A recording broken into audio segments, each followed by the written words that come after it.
Hello everyone, welcome back to our YouTube channel Exam Track centre.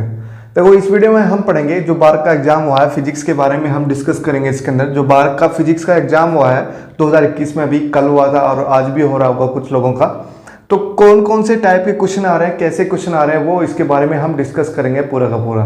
और जब बार के सभी एग्जाम्स हो जाएंगे तो हम कट ऑफ एनालिसिस भी करेंगे, पूरा पेपर का एनालिसिस जो भी है, नॉर्मलाइजेशन वगैरह पूरा हम डिस्कस करने वाले हैं।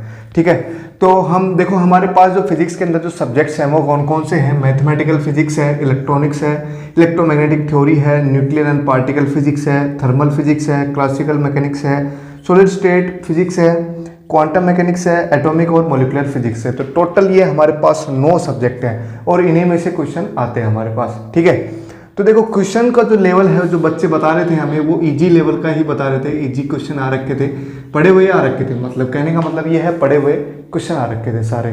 मेन जो इसमें चीज़ें प्रॉब्लम जो आती हैं वो क्या आती हैं कि नेगेटिव क्वेश्चन जो आते हैं, नेगेटिव मार्किंग वाले क्वेश्चन, मतलब नेगेटिव मार्किंग तो सभी में होती है, लेकिन वो क्वेश्चन भी अटेम्प्ट करो जो तुम्हें बिल्कुल अच्छे से आते हैं। सिर्फ उन्हीं क्वेश्चनों पे ध्यान देना है जो तुम्हें अच्छे से आते हैं, फालतू के तुक्केबाजी नहीं मारनी है, क्योंकि क्वेश्चंस जो है बहुत जरूरी नहीं सारे क्वेश्चन अटेम्प्ट करना, वो भी सारे क्वेश्चन हो भी नहीं पाएंगे आप लोगों से, क्योंकि बहुत लेंथी पेपर हो जाता है। पूरा फिजिक्स सारा के सारे क्वेश्चन सोल्व करोगे तो बहुत लेंथी पेपर हो जाएगा, जो कि इतना टाइम नहीं देते हैं मार्क वाले। ठीक है, तो सारा पेपर तो होना तो बहुत ही मुश्किल काम है। तो प्लस में प्लस पॉइंट क्या है, उन चीज़ों का, उन लोगों का प्लस पॉइंट है जिसको अपनी जो मैथमेटिकल स्किल्स है जिसकी बढ़िया है, उनका प्लस पॉइंट है। जैसे क्वेश्चंस हैं मेरे पास मैथमेटिकल फिजिक्स के अंदर कौन कौन से टॉपिक्स के क्वेश्चन आते हैं, जैसे इसके अंदर आ रखे थे मैट्रिक्स के ऊपर क्वेश्चन आ रखे थे, डिफरेंशियल इक्वेशन के ऊपर क्वेश्चन आ रखे थे, है ना, पार्टिकुलर सॉल्यूशन और जो डिफरेंशियल इक्वेशन सोल्व करने वाले, जैसे पार्टिकुलर सॉल्यूशन है और पार्टिकुलर इंटीग्रल है, वो सोल्व करना डिफरेंशियल इक्वेशन को 2 पार्ट्स के अंदर। Second order differential equation, mainly order तुम्हें पता होना चाहिए, डिग्री तुम्हें पता होनी चाहिए डिफरेंशियल इक्वेशन की, जो 12th लेवल का है वो, और कुछ एक जो तुमने बीएससी एमएससी में पढ़ रखा है वो वाला डिफरेंशियल इक्वेशन। ठीक है, मैट्रिक्स हो गया, डिफरेंशियल इक्वेशन हो गया। मेन जो है वो है कॉम्प्लेक्स। यहाँ पे कॉम्प्लेक्स के अंदर रेजिड्यू थ्योरम होगी। मेन जो प्रॉब्लम है वो है रेजिड्यू, इस पे जो क्वेश्चन हमेशा आता है, और इस पे जो है प्रॉब्लम भी आती है कई जगह, ये रेजिड्यू निकल नहीं पाता ठीक से, और तो उसके सारे मेथड तुम्हें पता होने चाहिए, रेजिड्यू कैसे निकालते हैं सारे मेथड तुम्हें आने चाहिए। ठीक है, कॉम्प्लेक्स के अंदर ही सीरीज का भी कॉन्सेप्ट है, एक टेलर सीरीज है, हमारी मैक्लैरेन सीरीज है वगैरह वगैरह, तो वो सीरीज का भी एक कॉन्सेप्ट है, उसको भी ध्यान रखना है तुम्हें। ठीक है, तो ये मेन से मैथमेटिकल फिजिक्स के अंदर ये सारे मेन टॉपिक्स हैं हमारे, जो कि बार के एग्जाम में आए हुए हैं। ठीक है, और वेक्टर के ऊपर क्वेश्चन तो हमेशा से आते ही हैं, तो वेक्टर भी ध्यान रखना है आप लोगों को। ठीक है, वेक्टर के ऊपर भी क्वेश्चन आ रखे थे। मेन जो है कॉम्प्लेक्स में बच्चे ये कह रहे हैं कि काफी क्वेश्चन आ रखे थे, कॉम्प्लेक्स के रेजिड्यू के काफी क्वेश्चन आ रखे थे, 3 से 4 क्वेश्चन जो है इसी के आ रखे थे। तो आप मैथमेटिकल फिजिक्स को अच्छे से क्लियर कर लेंगे तो इसमें से लगभग 15-20 क्वेश्चन तो इसी में से आ रखे थे। तो मोस्टली जो है मतलब पूरा बार का पेपर में मैथमेटिकल फिजिक्स सबसे ज़्यादा आती है, फिर इलेक्ट्रोमैग्नेटिक थ्योरी भी काफ़ी आती है, जो बड़े बड़े सब्जेक्ट है ना हमारे, उसमें ज़्यादा क्वेश्चन आते हैं। ठीक है, और मैथमेटिकल फिजिक्स के क्वेश्चन जो है तुम इजीली कर सकते हो जिसकी मैथमेटिकल स्किल जो है वो बढ़िया है तो। ठीक है, तो ऐसे कुछ क्वेश्चन थे। और इलेक्ट्रॉनिक्स की हम बात करें तो इसके अंदर जैसे ट्रांजिस्टर हो गया हमारा, ट्रांजिस्टर के ऊपर क्वेश्चन, ट्रांजिस्टर के ऊपर कैसे क्वेश्चन आएंगे, टाइप्स ट्रांजिस्टर के पूछ लेंगे, टाइप पूछ लेंगे तुमसे, और उसके अंदर जो है हमारे करंट गेन, उनके बीच में रिलेशन जो होती है वो पूछ लेंगे। ठीक है, फिर ओपैम्प जो आता है, इन्वर्टिंग नॉन इन्वर्टिंग, ये सारे कंडीशन इसके अंदर, इंटीग्रेटर एज ए डिफरेंशिएटर, वो सारे कंडीशन यहाँ पे ओपैम्प के अंदर जो भी फॉर्मूले तुमने पढ़ रखे हैं सारे के सारे तुम्हें क्लियर करने हैं ओपैम्प में। ठीक है, फिर आता है हमारा बूलियन अलजेब्रा, उसके अंदर भी क्वेश्चन काफ़ी आते हैं जो कि आए हुए हैं, इसमें भी बूलियन अलजेब्रा के ऊपर भी क्वेश्चन आ रखे हैं कई सारे। तो बूलियन अलजेब्रा भी आपको ध्यान रखना है, गेट्स वगैरह सारे आपको ध्यान रखने हैं, डिजिटल जो इलेक्ट्रॉनिक्स आती है वो पूरा आपको कॉन्सेप्ट पूरा आना चाहिए। तो मेन इसमें ये सारे क्वेश्चन आ रखे थे, ट्रांजिस्टर, ओपैम्प, बूलियन अलजेब्रा के ऊपर क्वेश्चन आ रखे थे हमारे। ठीक है, नेक्स्ट है इलेक्ट्रोमैग्नेटिक थ्योरी के अंदर, इलेक्ट्रोमैग्नेटिक थ्योरी के अंदर कौन कौन से क्वेश्चन है, इलेक्ट्रिक फील्ड, मैग्नेटिक फील्ड के ऊपर क्वेश्चन है, मैक्सवेल इक्वेशन है, मैक्सवेल इक्वेशन, वो इक्वेशन तुम्हें याद होनी चाहिए। न्यूमेरिकल, बेसिकली इन पे न्यूमेरिकल आते हैं। मैथ, ये जो हमारा मैग्नेटिक फील्ड है इसके फॉर्मूले तुम्हें याद होने चाहिए, सारे के सारे जितने भी फॉर्मूले हैं भाई, एज ए कोयल के सेंटर में कितना है, कोयल के एक्सिस पे कितना है, और सोलेनॉइड का कितना है, टोरॉइड का कितना है, सोलेनॉइड के ऊपर भी क्वेश्चन आ रखा था। तो तुम्हें मेनली सारे मैग्नेटिक फील्ड के फॉर्मूले सारे के सारे याद रखने हैं, तो क्वेश्चन तुम कर पाओगे, ठीक है। और EMT के अंदर भी EM वेव जो है वो इंपॉर्टेंट बनती है, उसके अंदर भी क्वेश्चन आ रखा था EM वेव, और EM की वेव की सारी प्रॉपर्टीज तुम्हें याद होनी चाहिए। उस पर मोस्ट इंपॉर्टेंट टॉपिक बनता है EMT के अंदर ये EM वेव जो है, ठीक है। तो ये सारे टॉपिक इन पे क्वेश्चन आ रखे थे। और मेन एक चीज़ वो आती है जो ट्रांसफॉर्मेशन हम पढ़ते हैं, जो कि क्लासिकल मैकेनिक्स में भी आती है और EMT में भी आती है, transformation, velocity transformation, Lorentz transformation. तो उस पर भी क्वेश्चन जरूर आता है। जो स्पेशल थ्योरी ऑफ रिलेटिविटी है STR, उसको भी आपको क्लियर करना है। एक वीडियो मैंने बना रखा है STR के ऊपर, आप वो जाके चेक भी कर सकते हैं। स्पेशल थ्योरी ऑफ रिलेटिविटी पे मैंने क्वेश्चन बना रखा है। एक लॉरेंज इनवेरिएंट कौन कौन से हैं उस पर भी क्वेश्चन आ रखा था, तो वो भी आपको क्लियर करना है, ठीक है। तो ये सारे टॉपिक थे इलेक्ट्रोमैग्नेटिक थ्योरी के अंदर, जिसके ऊपर क्वेश्चन आ रखे थे हमारे बार के एग्जाम में। स्पेशली मैं अब कल का बात कर रहा हूँ, 22 सितंबर को जो पेपर हुआ था उसकी मैं बात कर रहा हूँ। अभी 23 सितंबर की मेरे पास डिटेल नहीं आई है। न्यूक्लियर और पार्टिकल फिजिक्स के अंदर कौन कौन से कॉन्सेप्ट हैं, देखो न्यूक्लियर फिजिक्स के अंदर आता है डिसइंटीग्रेशन वगैरह, है ना, डिके वगैरह, तो वो आपको टॉपिक पढ़ना है सारा। हाफ लाइफ वगैरह, वो पूरा का पूरा टॉपिक आपको क्लियर करना है, सारे फॉर्मूले उसके अंदर देखने हैं, ठीक है। फिर न्यूक्लियर फिजिक्स के अंदर ही सेल मॉडल आता है, सेल मॉडल बहुत इंपॉर्टेंट है। और फिर लिक्विड ड्रॉप मॉडल भी आता है, तो वो भी आपको ध्यान रखना है, इसके ऊपर भी क्वेश्चन आ रखा है। और मोस्ट इंपॉर्टेंट जो है यहाँ पे जो पार्टिकल फिजिक्स है, उसके अंदर सभी पार्टिकल्स के स्ट्रेंजर्स नंबर और वो आइसोस्पिन नंबर, सभी वो जो नंबर है, बेरियन नंबर, वो सभी आपको याद होनी चाहिए। चार्ज याद होना चाहिए आपको, स्ट्रेंजर्स याद होनी चाहिए, बेरियन नंबर आपको याद होना चाहिए, सभी की सभी चीज़ें आपको याद होनी चाहिए। क्योंकि उसके अंदर आता है मेनली एक इक्वेशन दे देंगे और उसमें पूछ लेंगे कंजर्व है कि नहीं है, तो सारी चीज़ें आपको चेक करनी पड़ेगी, ठीक है।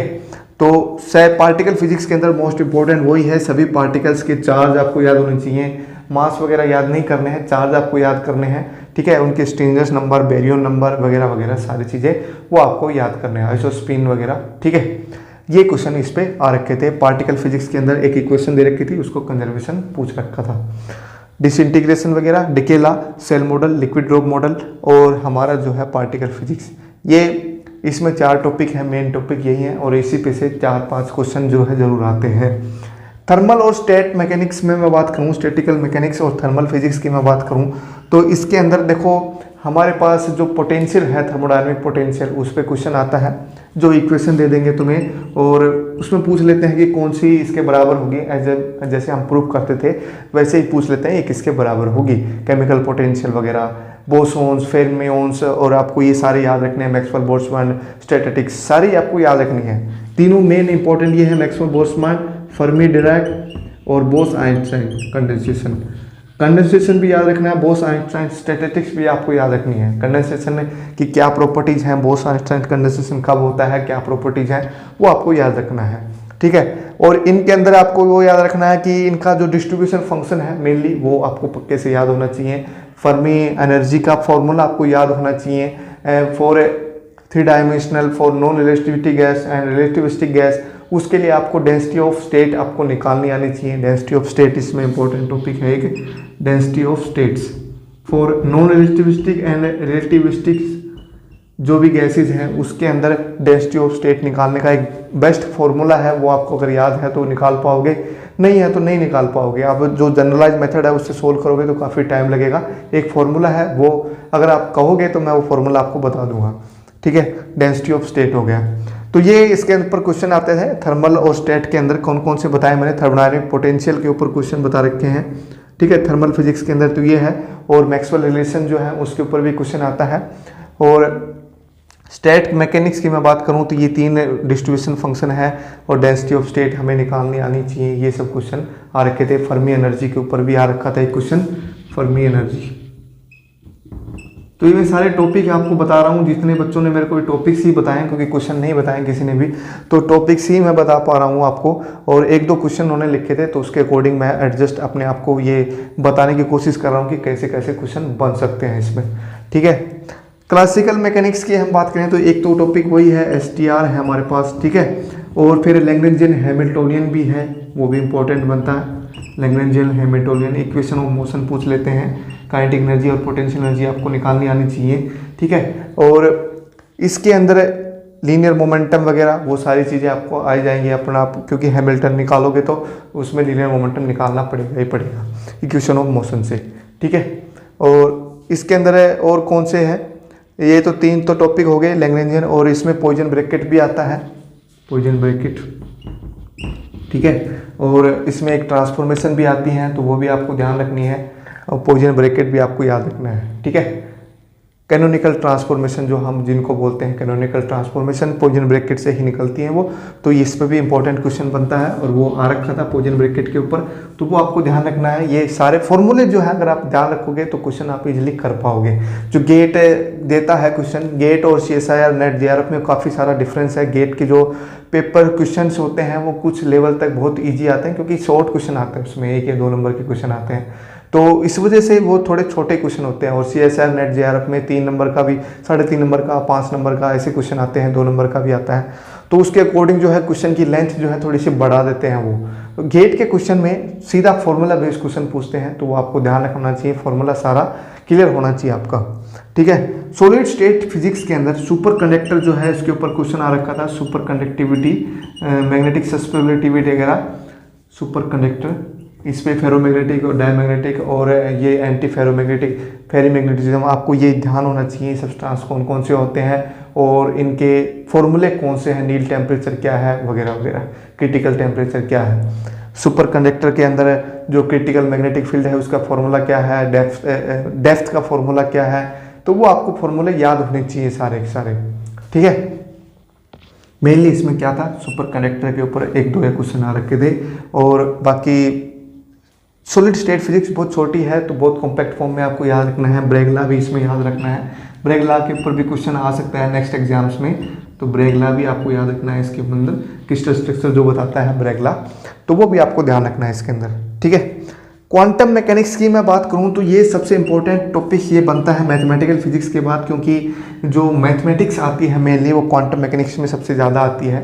फिजिक्स में बात कराऊँ एक मैथ के बाद तो इसी के अंदर ही आती है सबसे ज़्यादा मैथमेटिक्स। तो इसके अंदर ऑपरेटर्स हैं, कोम्यूटेटर है, कोम्यूटेशन रिलेशन है, कोम्यूटेशन करना आना चाहिए आपको, ठीक है।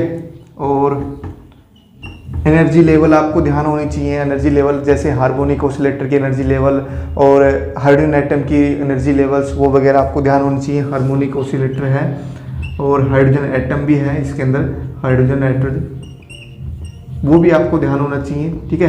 परटर्बेशन भी ये भी क्वेश्चन आ सकता है, इसमें नहीं आया तो नेक्स्ट एग्जाम में आ सकता है। परटर्बेशन में first energy second energy perturbation वो आपको क्वेश्चन आपको आने चाहिए।